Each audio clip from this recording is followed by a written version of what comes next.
যে আর বোধহয় ভবিষ্যতে কাজ করা সম্ভব হবে না এখানে, আমার পদত্যাগপত্র আপনাদের সামনে হস্তান্তর করছে আমাদের সচিবের কাছে।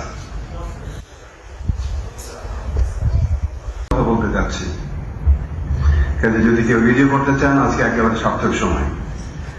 আমি দায়িত্ব গ্রহণ করেছিলাম আনাসের মতো, দায়িত্ব গ্রহণ করেছিলাম 9 সেপ্টেম্বর বাংলাদেশ শিল্পকলা একাডেমির ডিজি পদে।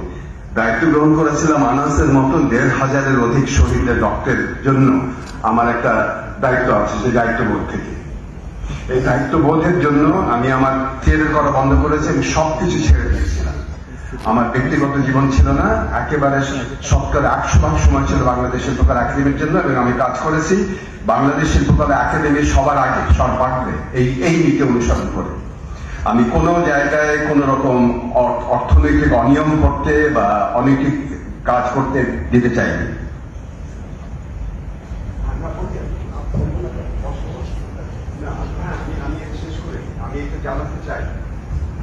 আমি এই কাজগুলো করেছিলাম যেন যুক্ত আমার ছিল, প্রথম শর্ত ছিল যেন সচিবালয় কোনো হস্তক্ষেপ না করে। আমি আসিফ নজরুল সাহেব করেননি, কিন্তু ইদানিং এর ব্যাপক আকারে হস্তক্ষেপ করছে। আমি আর বিস্তারিত বললাম না, কারণ আমাদের অন্য অনুষ্ঠান আছে। আমরা চেয়েছিলাম শিল্পকলা একাডেমির জন্য এবং মন্ত্রণালয়ের জন্য, আমাদের সংস্কৃতি বিষয়ক মন্ত্রণালয়ের জন্য 0.5% যেন আমাদের আসে, আমাদের বাজেট বরাদ্দ আসে। সেই 0.5% আসে নাই। বসেন প্লিজ, বসেন, আমি কথাটা শেষ করি। আমরা চেয়েছিলাম 165 কোটি টাকা, সেটা তারা দেয় না। তারা মনে করে যে এটা তাদের জন্য নিজের টাকা, এইভাবে টাকাটা বন্টন করা শুরু করেছে তারা।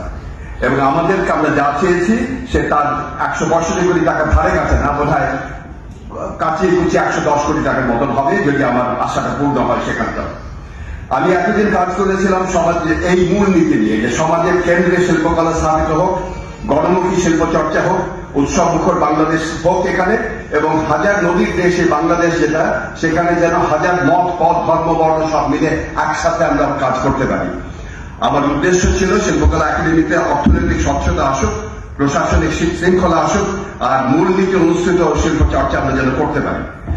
এই মুনির চৌধুরীর নামে এই উৎসব, যিনি আমার একেবারে প্রাণের মানুষ, যাকে দেখে আমি অনুপ্রাণিত হয়েছে বারবার, যিনি সেই মানুষ যিনি কখনো চিন্তা করেন নাই যে নাটক করতে গেলে কিছু দরকার আছে, উনি সেই মানুষ যিনি জেলখানায় বসে কবর লিখেছিলেন, এবং জেলখানায় কোন রকম আর্থিক অনুদান সহায়তা কিছু না করে রাত্রেবেলা কিন্তু সেই কয়েদিরা, কমিউনিস্ট পার্টির কয়েদিরা কিন্তু নাটক মঞ্চায়ন করেছিল ভাষা আন্দোলন পরে 53 সালে। আমি এই মনির চৌধুরীর নামে আমি গর্ববোধ করি। এই মনির চৌধুরীর নামে আমি বলতে চাই যে আমার বয়স হয়েছে এখন 70 বছর। বাংলাদেশ শিল্পকলা একাডেমির জন্য আমি যে কাজ করেছি, এখন আর মন্ত্রণালয় 10 বার করে লড়াই করে তাদের জন্য তাদের হাত পা ধরার কোনো আমার জায়গা নাই, দরকারও নাই। আমাদের মন্ত্রণালয়ের মতন চলুক। আমাদের দেশে যে রানাসের মতন যারা একটু আগে বলে গেলেন যে আমাদের যারা বৈষম্যহীন বাংলাদেশ হয়, তার জন্য সবার আগে দরকার এই মন্ত্রণালয় যত রকম আমাদের কর্মচারীরা আছেন তারা একটু বুঝুক যে এখানে একটা গণ অভ্যুত্থানের পরবর্তী জায়গায় আমরা কাজ করছি, সেইভাবে যদি তারা একটু চিন্তা করে কাজ করেন। আমি বাংলাদেশ শিল্পকলা একাডেমির সকল কর্মচারী, কর্মকর্তা, শিল্পীদের ধন্যবাদ জানাই, কারণ তাদের ব্যাপক কর্মকাণ্ডের জন্য বাংলাদেশে এখন যে বন্ধাত্ম ছিল আগস্ট সেপ্টেম্বর মাসে, সেটা কাটিয়ে প্রচুর আমাদের এখানে নাট্যচর্চা হচ্ছে, শিল্পকর্ম হচ্ছে, সারা দেশে উৎসব মুখর পরিবেশ আসলে তৈরি হয়েছে। আমি এই জন্য এটা সঠিক সময় মনে করি যে আর বোধহয় ভবিষ্যতে কাজ করা সম্ভব হবে না এখানে, আমার পদত্যাগপত্র আপনাদের সামনে হস্তান্তর করছে আমাদের সচিবের কাছে।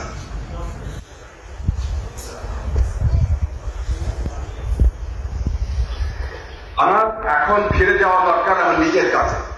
এখানে আমাদের আমলাতন্ত্রের পেছনে 10 বার ফোন করে টাকা আদায় করা আমার ব্যক্তিগত কাজের না জন্য না, শিল্পকলা একাডেমির জন্য। সেই কাজটা না করতে পেরে যদি না করতে দেয় এবং তার জন্য যদি আমাদের পদে পদে বাধা দেয়, তাহলে আমার এখানে থেকে লাভ নেই। এটা একেবারে সুচিন্তিত ভাবনা, আমার সুচিন্তিত ভাবনা। এই জন্য যে আমি গতকাল সারাটা দিন এবং আজকে গতকাল বিকেল থেকে আজকে সন্ধ্যা পর্যন্ত এটা নিয়ে ভেবে আপনাকে আমার রেজিগনেশন লেটার দিলাম। এখন যেহেতু আমি রেজিগনেশন লেটার দিয়ে দিয়েছি, আমাকে যে বলতে বাধা দিয়েছিল যে আমরা আদিবাসী কথাটা বলতে পারবো না, আমি এই আজকে বলছি আদিবাসীদের বিরুদ্ধে তাদের আদিবাসী জনগণের দাবি পূর্ণ হোক, তাদের বিরুদ্ধে নির্যাতন বন্ধ হোক, তাদের অধিকার অর্জিত হোক। আমি একসাথে চাই বৈষম্যহীন বাংলাদেশ কায়েম হোক, আনাসের মতন শহীদদের রক্ত যেন সার্থক হোক।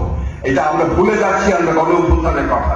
এই গণ অভ্যুত্থানে আমরা যে বৈষম্যহীন বাংলাদেশ চেয়েছিলাম সেটা সত্যিকার ভাবে সার্থক হোক, এবং তার জন্য আমি আশা করি বাংলাদেশ শিল্পকলা একাডেমি ভবিষ্যতে নিরলস পরিশ্রম করে যাবে। আপনাদের সবাইকে অনেক ধন্যবাদ।